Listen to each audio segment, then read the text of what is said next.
And this is an issue that I want you to understand because I've been working a lot on it. And I'm kind of anxious to visit with you about it because I think you'll understand it.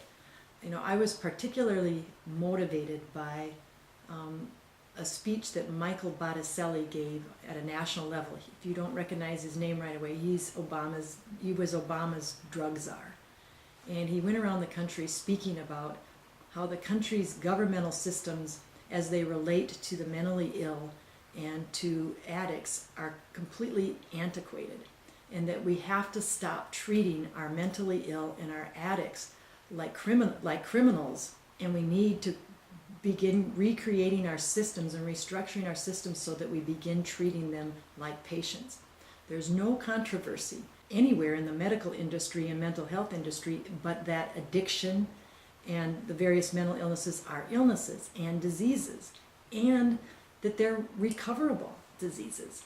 But we have systems in place which just doom them to failure. From the moment they enter our systems, like the Sober Living House, which is a jail for people who are just drunk, and we enter them into the system, they start failing because they go there and then they commit other crimes.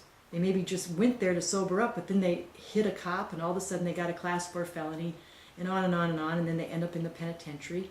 Our penitentiaries are now have overcrowded and have 87% of the penitentiary population is in there for mental illness and or drug-related crimes. Our jail is overflowing with addicts and mental illness patients.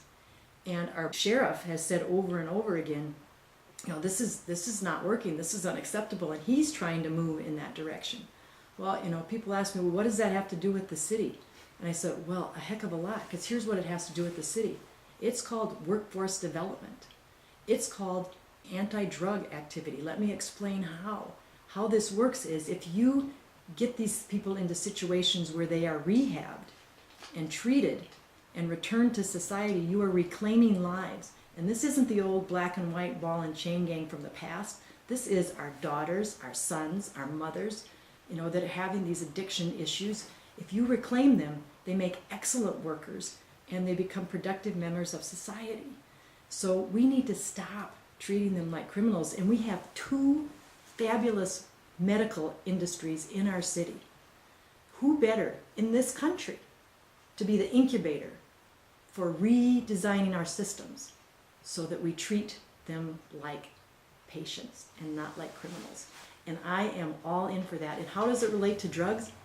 If 87% of your population in the penitentiary is drug-related or mental illness, and you can have a 62% recovery rate, which our own Glory House here in Sioux Falls has, and they have a goal of setting their recovery rate to 75% when people come out of the penitentiary.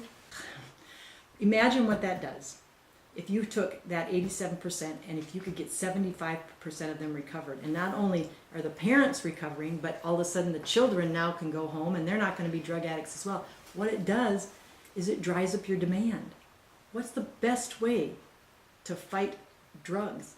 Dry up demand. So think about the potential that it just fingers out into all different areas of success. I mean, it returns families to families, it returns mothers and, you know, to their children, you know, returns people to their lives, but it has so many positive impacts that it's hard to even quantify it. But there's not a better place than Sioux Falls and the state of South Dakota to actually try to get this accomplished. I'm Janet Brekke. On April 10th, I need your vote to help me help the city focus on fundamentals.